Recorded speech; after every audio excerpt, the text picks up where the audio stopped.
क्या इस रैली में लोग आएंगे? क्या लोगों का विश्वास आम आदमी पार्टी पे है? क्या आम आदमी पार्टी का संगठन खड़ा हुआ है या चरमरा के गिर गया, जैसा बार बार भारतीय जनता पार्टी दावा कर रही है? और ये शंका हमारे पत्रकार साथियों की बिल्कुल सही थी, शंका होनी चाहिए। मगर जो 31 मार्च को रामलीला मैदान में दिखा,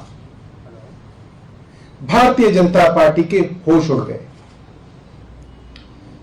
भारत के अपोजिशन पार्टी के सबसे बड़े नेता उस मंच पे इकट्ठे हुए। हम छोटे छोटे बच्चे हैं, हमारी पार्टी के जितने सीनियर थे सब तो अंदर चले गए। मैं हूं, आतिशी है, दुर्गेश है, संदीप पाठक हैं। हम लोगों ने फोन कर करके इन नेताओं को कहा कि प्लीज आप आइए, हमारे नेता आज जेल में हैं, हम दिल्ली में एक बड़ी रैली कर रहे हैं। हम जैसे लोगों ने, जिन पे हमारे पास फोन नंबर भी नहीं थे, लोगों के फोन नंबर ही मांगे। अखिलेश यादव का नंबर दे दीजिए, फारूक अब्दुल्ला साहब का नंबर दे दीजिए। पहली बार फोन कर रहे हैं तो उनके पास नंबर भी नहीं है हमारा, क्योंकि हमने कभी किया ही नहीं उनको फोन, हमें जरूरत ही नहीं पड़ी।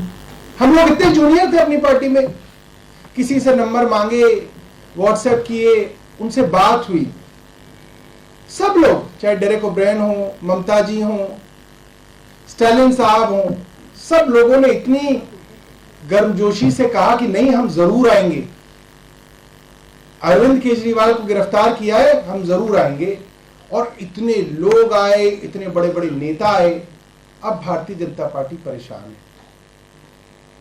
भारतीय जनता पार्टी को लग रहा है कि इनका सब कुछ तो कर दिया जो करना था, पूरा जो प्लान था वो तो खत्म हो गया, सारे बड़े बड़े नेताओं को गिरफ्तार कर लिया, मगर ये पार्टी तो अभी भी खड़ी है। अब जनता के बीच में ये बात है कि पार्टी तो मजबूती से खड़ी है। पत्रकारों को बात इसलिए नहीं पता चलती क्योंकि जनता डर रही है। जनता बोलने से डरती है, वोट डालने से नहीं डरेगी। ये बात भारतीय जनता पार्टी जान रही है। और आज देश की जनता डरी हुई है।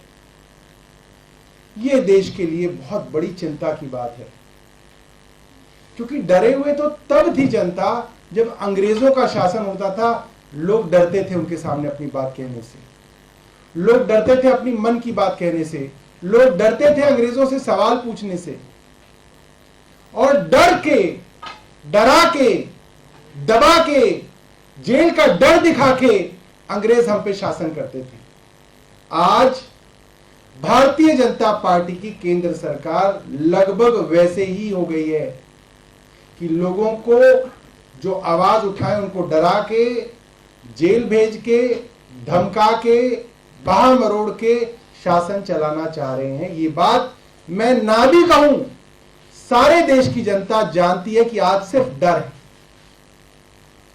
आज आतिशी ने 10 बजे प्रेस वार्ता करके आप सबको बताया।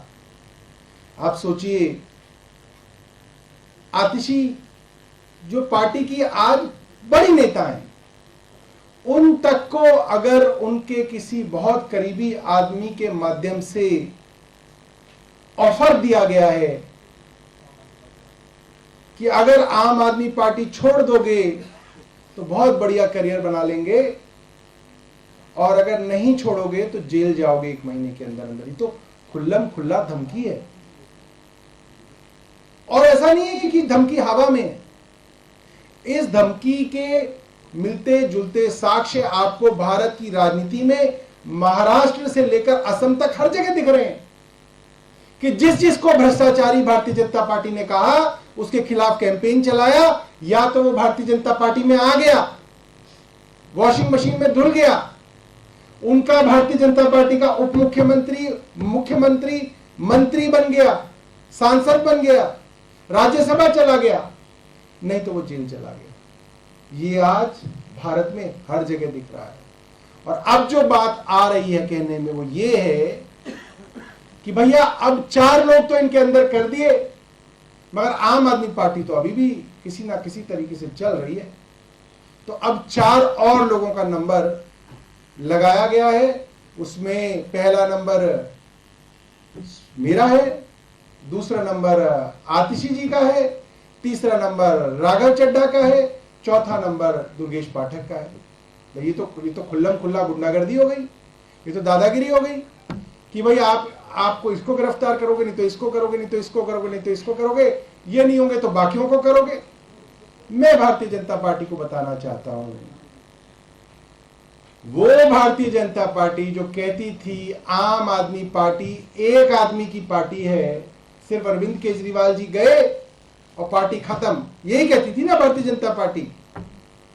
अरविंद केजरीवाल को ले गए, मनीष सिसोदिया को ले गए, संजय सिंह को ले गए, सत्येंद्र जैन को ले गए, मगर पार्टी की सेकंड लाइन ऑफ लीडरशिप आ गई। जो लोग कहते थे कि ये पार्टी के अंदर सिर्फ एक ही आदमी है, ना सेकंड लाइन है ना थर्ड लाइन है, उनको पता चल गया first line of leadership Arvind Kejriwal ji jail में है, second line of leadership Manish Sisodia, Sanjay Singh, Satyendra Jain jail में है, थर्ड लाइन ऑफ लीडरशिप हम सेकंड नहीं है, हम थर्ड थे।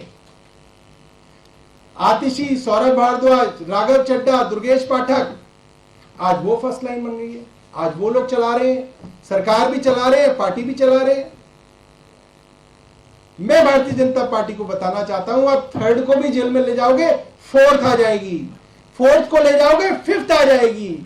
आप इस मुखालते में मत रहो कि आम आदमी पार्टी को आप खत्म कर दोगे, और उसका कारण यह है आम आदमी पार्टी की जो ग्रोथ है वो एक ऑर्गेनिक ग्रोथ है। ऐसा नहीं है कि आम आदमी पार्टी बस किसी ने बना दी और वो बन गई।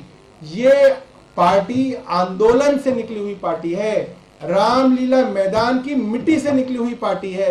इस पार्टी के अंदर आपको पता ही नहीं कि कहां कहां से कौन कौन लीडर निकलेगा, और यही कारण है कि आम आदमी पार्टी आज भारतीय जनता पार्टी वालों के सपनों में आती है।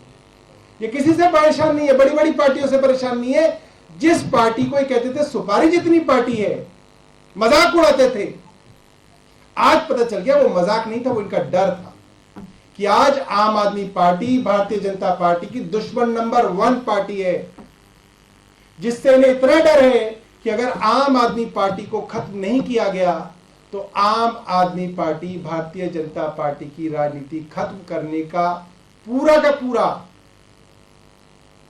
मादा रखती है। यह बात आज भारतीय जनता पार्टी को मालूम है।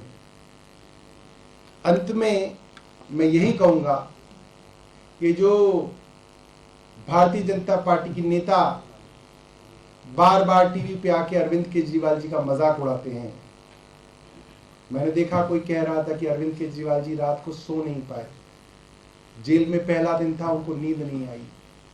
कितने शर्म की बात है कि भारतीय जनता पार्टी इस चीज का मजाक उड़ा रही है। और जितना ये मजाक उड़ाएंगे अरविंद केजरीवाल का, हमारे को जेल में भेजने का, दिल्ली की देश की जनता इनसे उतनी घृणा करेगी। इनको लगता है कि अरविंद केजरीवाल के मेम बना रहे हैं, अरविंद केजरीवाल का मजाक उड़ा रहे हैं, अरविंद केजरीवाल के ऊपर मजाक बना देंगे तो एक लतीफा बन जाएगा। ये लतीफा नहीं बनेगा। आपने दिल्ली के चुने हुए मुख्यमंत्री को जबरदस्ती झूठे केस के अंदर जेल भेजा है। जिन गवाहों की गवाही पे आपने जेल भेजा है, उन गवाहों से आपने 55 करोड़ की रिश्वत ली है। ये साक्ष्य है हमारे पास। जिस दूसरे आदमी की गवाही पे आपने अरविंद केजरीवाल को जेल भेजा है, उसके पिता को आपने टीडीपी से टिकट दिया है, उसके पोस्टर पे प्रधानमंत्री नरेंद्र मोदी जी का फोटो लगा हुआ है, वो चुनाव लड़ रहा है एनडीए की तरफ से। ये जनता को पता नहीं है, ये आपकी बेवकूफी है, जनता को सब मालूम है। और ये जनता भारतीय जनता पार्टी को चुनाव में जवाब देगी। बहुत बहुत धन्यवाद। आपके पास कोई प्रश्न है तो पूछ सकते हैं। क्या सर ये आपको शिकायत दर्ज कराएंगे? नहीं, किससे शिकायत दर्ज कराएं? जो आपको डरा रहे नहीं, कौन? आप ये बताओ। हमने 55 करोड़ के सबूत दिए, कुछ हुआ अभी तक? खुल्लम खुल्ला तो है, इलेक्शन कमीशन ऑफ इंडिया की वेबसाइट पे पड़ा हुआ है। जिस आदमी को, शरद रेड्डी को गिरफ्तार किया इन्होंने, जिसके बारे में कहा कि वो शराब घोटाले का तथाकथित किंगपिन है, जेल में डालने के बाद उससे 5 करोड़ रुपए ले लिए इलेक्टोरल बॉन्ड में, उसके ऊपर दबाव बनाया, उसको सरकारी गवाह बनाया, और उसके बाद 55 करोड़ रुपए और ले लिए।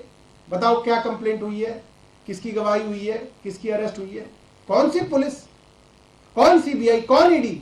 सब तो इनकी जेब में है। इलेक्शन कमीशन इनकी जेब में है। आप कह रहे हो कि शिकायत नहीं की। भैया नहीं करनी हमें इनकी शिकायत। इन्हीं की तो है सब कुछ। सौरभ भाई, आपने तीसरी लीडरशिप का नाम लिया, आतिशी, सौरभ भारद्वाज, एक नाम राघव चड्ढा, वो है कहाँ? मैंने चारों का लिया। अब वो है कहाँ पे राघव चड्ढा? अरे भैया जहां पे भी है फिलहाल जेल में नहीं है, अब वो जेल में जाएंगे, मैं आपको ये उनके बता बारे रहा में हूँ। कई सारी सोशल मीडिया पर अफवाहें, उस पर उड़ाने दो, अफवाहों से क्या होता है, वो अफवाहों है से क्या आपके होता साथ है? या नहीं है? क्यों नहीं है? हमारे साथ नहीं है तो हम उनका नाम क्यों लेते हैं? और हमारे साथ नहीं है तभी तो जेल में जा रहे हैं। हमारे साथ हैं तभी तो जेल में जा रहे हैं। हमारे साथ नहीं होते तो अब तक तो दोबारा से भारतीय जनता पार्टी ने उनको कहीं का मुख्यमंत्री उम्मीदवार बना दिया होता। इसमें क्या बड़ी बात है? सर, ईडी लगातार ये कहती रही जो लिकर पॉलिसी का पैसा वो गोवा में इस्तेमाल किया गया।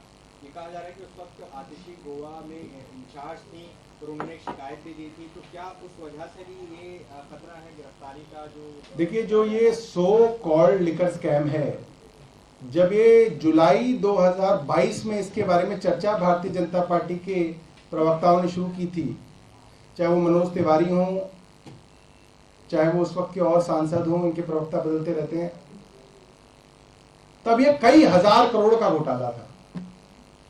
कई हजार करोड़ के घोटाले से कुछ दिनों बाद, कुछ महीनों बाद कई सौ करोड़ का घोटाला बन गया। कई सौ करोड़ के घोटाले के बाद जब ये सुप्रीम कोर्ट मामला पहुंचा मनीष सिसोदिया जी की बेल के समय, तब ये 100 करोड़ रुपए का घोटाला बन गया।